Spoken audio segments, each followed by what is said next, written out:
Hello दोस्तों, एक बार फिर से स्वागत है आपके अपने भरोसेमंद यूट्यूब चैनल पर। 26 जनवरी के एक दिन बाद ही पेंशन धारकों के लिए केंद्र सरकार लाई खुशियों की बहार। पेंशन बढ़ोतरी और 18 माह बकाये ऋण भुगतान की काफ़ी लंबे समय से चली आ रही थी मांग। कर्मचारी यूनियन और पेंशनभोगी मंच के लगातार दबाव के चलते आखिरकार सरकार को झुकना पड़ा। प्रधानमंत्री जी को भी भेजा था मांग पत्र। 18 माह बकाया भुगतान को लेकर सुना दी बड़ी खबर। पेंशन बढ़ोतरी को लेकर रिकॉर्ड तोड़ अपडेट। पेंशन धारकों की खुशियों हो गई दुगनी। पेंशन में आ गया जबरदस्त उछाल। फिटमेंट फैक्टर बढ़ोतरी करता है वेतन को निर्धारित 2.57% से बढ़ाकर 3.68% करने की चल रही है मांग। हो गया बड़ा फैसला। लोकसभा चुनाव के चलते केंद्र सरकार ने करोड़ों कर्मचारी पेंशनरों को कर दिया खुश।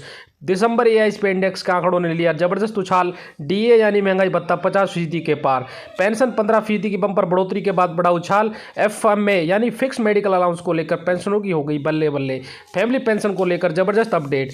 जानेंगे सभी खबरों को विस्तार से। सबसे पहले वीडियो को लाइक कर दीजिए, क्योंकि एक लाइक ही हमारी मेहनत का फल होता है। साथ में चैनल पर फर्स्ट टाइम विजिट किया है तो चैनल को सब्सक्राइब करके बेल आइकन दबा दीजिए, ताकि कर्मचारियों, पेंशनभोगी और जवानों से संबंधित वीडियो का नोटिफिकेशन आपके पास पहुंचे सबसे पहले।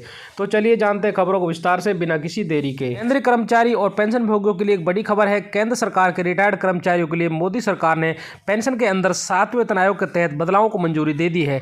केंद्रीय कर्मचारियों को अब 7वें वेतन आयोग के तहत पेंशन का लाभ दिया जाएगा। साथ ही इसमें अखिल भारतीय सेवाओं के सदस्य और केंद्र शासित प्रदेशों कर्मचारी भी शामिल होंगे। केंद्र सरकार ने 30 लाख से ज्यादा कर्मचारियों और पेंशनधारियों को पेंशन और रिटायरमेंट बेनिफिट यानी सेवानिवृत्ति लाभ देने के लिए असमंजस को दूर कर दिया है। केंद्र सरकार के निर्णय के अनुसार ताजा फैसले का लाभ उन कर्मचारियों और पेंशनधारियों को मिलेगा जो 1 जनवरी 2016 से पहले सेवानिवृत्त हुए हैं। इस फैसले से सेना और अर्धसैनिक बलों में कार्यरत कर्मचारियों को भी बड़ी राहत मिलेगी। 7वें वेतन आयोग की सिफारिशों के लागू होने से अब इन कर्मियों के मासिक पेंशन में अच्छी खासी बढ़ोतरी देखने को मिलेगी। 7वें वेतन आयोग की सिफारिशों को लेकर लिए गए ताजा फैसले से न सिर्फ केंद्र सरकार के अधीन कार्यरत कर्मचारी व पेंशनधारी को लाभ मिलेगा, बल्कि अखिल भारतीय सेवा के तहत सरकारी नौकरी पाने वालों को भी फायदा पहुंचेगा। मीडिया रिपोर्ट्स मुताबिक केंद्र सरकार समेत कई राज्यों की सरकारों ने 7वें वेतन आयोग की सिफारिशों को मंजूरी दे दी है। केंद्रीय सेवाओं में जहां इस आयोग की सिफारिशें पूरी तरह से लागू हो चुकी हैं, वहीं राज्यों में बारी बारी से विभिन्न सेवाओं में सिफारिशों को लागू किया जा रहा है। अगली बड़ी खबर की बात करते हैं। सेना से रिटायर होकर पेंशन पाने वाले पेंशनधारियों के लिए प्रधानमंत्री जी ने फैसला ले लिया है। इसके साथ ही सरकार ने 1 जुलाई 2019 से 1 रैंक 1 पेंशन योजना के तहत सशस्त्र बलों के पेंशनरों और पारिवारिक पेंशनरों के लिए पेंशन के संशोधन को भी मंजूरी दे दी है। सरकार के 8450 करोड़ रुपए के अतिरिक्त सालाना खर्च उठाने पर 25 लाख से ज्यादा अधिक सेवानिवृत्त कर्मियों को इसका लाभ मिलेगा। इसके अलावा जुलाई 2019 से जून 2022 तक के बकाया 23,638 करोड़ रुपए का 4 छमाही किस्तों में भुगतान किया जाएगा। जबकि सरकार ने कहा कि विशेष उदारीकृत परिवार पेंशन और वीरता पुरस्कार विजेताओं सहित सभी पारिवारिक पेंशनों को एक किस्त में बकाया राशि का भुगतान किया जाएगा। सरकार ने कहा कि पिछले पेंशनरों की पेंशन 2018 के रक्षा बलों के न्यूनतम और अधिकतम पेंशन के औसत के आधार पर समान सेवा के साथ समान रैंक के आधार पर फिर से तय की जाएगी। 30 जून 2019 तक रिटायर सशस्त्र बलों के कर्मी इस संशोधन के अंतर्गत आएंगे। 25 लाख से अधिक सशस्त्र बलों के पेंशनभोगी और पारिवारिक पेंशनभोगियों को इससे लाभ मिलेगा। औसत से ऊपर पेंशन हासिल करने वालों के लिए पेंशन सुरक्षित की जाएगी। ये लाभ युद्ध विधवाओं और विकलांग पेंशनरों सहित पारिवारिक पेंशनों को भी दिया जाएगा। मोदी सरकार ने 1 जुलाई 2014 से ओआरओपी को 2015 में लागू किया था और वादा किया था कि पेंशन हर 5 साल में फिर से तय की जाएगी। इस योजना पर अब तक लगभग 57,000 करोड़ रुपए खर्च किए जा चुके हैं। अगली बड़ी खबर की बात करते हैं। केंद्र सरकार के पेंशनभोगियों को 80 साल की उम्र के बाद भी बढ़ी हुई पेंशन मिलनी शुरू हो जाती है। सेंट्रल सिविल सर्विसेज का pension rule super senior citizen के लिए खास प्रबंध करता है और पेंशनधारकों की उम्र जैसे जैसे 80 साल, 85 साल, 90 साल, 95 साल और 100 साल का आंकड़ा छूती है, उन्हें होने वाले भुगतान में भी तेजी से इजाफा हो जाता है। सीसीएस पेंशन नियम 2021 के अनुसार पेंशनधारक की उम्र 80 साल पूरी होने के बाद उनके कंपनसेंट अलाउंस में इजाफा होता है, जो बढ़ी हुई पेंशन के रूप में मिलता है। हालांकि इसका लाभ सिर्फ रिटायर्ड कर्मचारियों को ही मिलता है। अगर नियमों पर गौर करें तो आप देखेंगे कि 80 साल के बाद हर 5 साल के अंतराल पर पेंशनधारकों के मासिक भुगतान में बढ़ोतरी की जाती है। अब बात करते हैं 18 माह बकाये भुगतान के लेकर आई बड़ी खुशखबरी की। केंद्रीय कर्मचारियों के लिए अच्छी खबर है। लंबे समय के बाद में 18 महीने के बकाये डीए पर बड़ा अपडेट आ गया है। मीडिया रिपोर्ट्स मुताबिक सरकार जल्द ही कर्मचारियों के खातों में 18 महीने के बकाये डीए का पैसा ट्रांसफर करने जा रही है। सरकार ने लोकसभा में भी 18 महीने के डीए के बारे में जानकारी दी थी। सरकार ने बताया कि कोरोना महामारी के दौरान कर्मचारी के रोके गए महंगाई भत्ते से सरकार को 34,402 करोड़ का फायदा हुआ था। 48 लाख से ज़्यादा केंद्रीय कर्मचारी और 68 लाख से ज़्यादा पेंशनर को जल्द ही डीएनए का पैसा मिल जाएगा। बता दें कि सरकार की तरफ से अभी तक डीएनए को लेकर कोई सहमति नहीं बनी थी, लेकिन उम्मीद की जा रही है कि सरकार जल्द ही 18 महीने का बकाया डीएनए का भुगतान कर सकती है। सरकार ने महंगाई भत्ते की 3 किस्तों पर रोक लगा दी थी। साल 2021 में इसे जून में बहाल कर दिया था। केंद्रीय कर्मचारियों की लगातार मांग है कि ये उनका हक है, इसका पैसा रोकना नहीं चाहिए। एरियर की डिमांड को लेकर कर्मचारी ने कोर्ट में भी अपील की थी।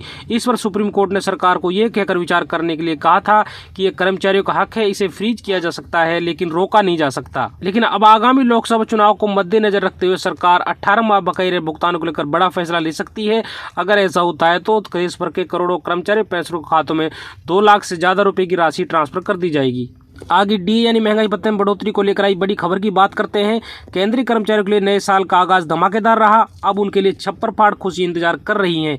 केंद्रीय कर्मचारी के महंगाई भत्ते में जबरदस्त इजाफा हुआ है, लेकिन सिर्फ इतना ही नहीं, केंद्रीय कर्मचारियों को नए साल में और भी बड़े तोहफे मिलने जा रहे हैं। सबसे पहले केंद्रीय कर्मचारियों को अगला महंगाई भत्ते में इजाफे का तोहफा मिलेगा। हालांकि इसके लिए मार्च 2024 तक इंतजार करना होगा। जुलाई से दिसंबर 2023 के एआईएसपी इंडेक्स नंबर कन्फर्म हो चुके हैं। अब कम से कम केंद्रीय कर्मचारियों को 50% महंगाई भत्ता तो मिलेगा ही।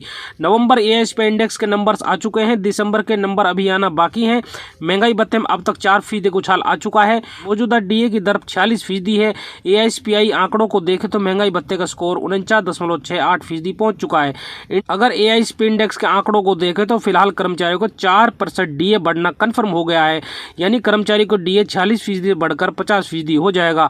अगर दिसंबर के आंकड़ों में उछाल आता है तो कर्मचारी को डीए यानी महंगाई भत्ता 46% से बढ़कर 51% भी हो सकता है। वैसे तो ये नया साल केंद्रीय कर्मचारी पेंशनों की कई बड़ी खुशखबरें लेकर आया है।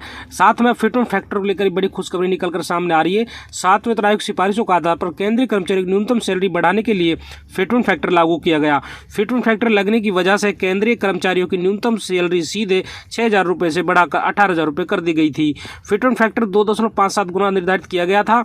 हालांकि सिफारिश के मुताबिक इसे 3 रखने की बात कही गई। अगर ये 3 होता है तो मिनिमम सैलरी 21,000 रुपये बनती है, लेकिन केंद्रीय कर्मचारी इसे 3.66 रखने की डिमांड रखी। तब से ये मामला लंबित है। कई साल बीतने के बाद भी फिटमेंट फैक्टर को लेकर कोई बदलाव नहीं हुआ था, लेकिन अब बहुत अच्छी खबर निकलकर सामने आ रही है। केंद्रीय कर्मचारियों के लिए उनका फिटमेंट फैक्टर नए साल पर रिवाइज होने वाला है। केंद्रीय कर्मचारियों के लिए अच्छी खबर आ चुकी है कि उनका फिटमेंट फैक्टर नए साल में रिवाइज होने वाला है। सूत्रों की माने तो सरकार कर्मचारी को खुश करने की तैयारी में है। ऐसे में उनका फिटमेंट फैक्टर 2.57 गुना से बढ़ाकर 3 गुना किया जा सकता है। हालांकि ये मौजूदा मांग से काफी कम है, लेकिन 3 गुना होने पर भी कर्मचारियों के पेमेंट के हिसाब से अच्छा खासा इजाफा होगा। सातवें वेतन आयोग सिफारिशों के मुताबिक फिटमेंट फैक्टर 2.57 गुना है।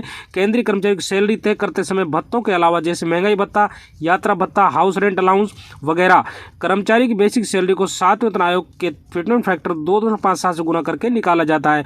उदाहरण के तौर पर अगर केंद्रीय कर्मचारी की बेसिक सैलरी 18,000 रुपये है तो भत्तों को छोड़कर उनकी सैलरी 46,260 रुपये होगी। अगर इसे 3 मान लिया जाता है तो कर्मचारियों की सैलरी 63,000 रुपये हो जाएगी। इससे कर्मचारियों को बम्पर फायदा देखने को मिलेगा।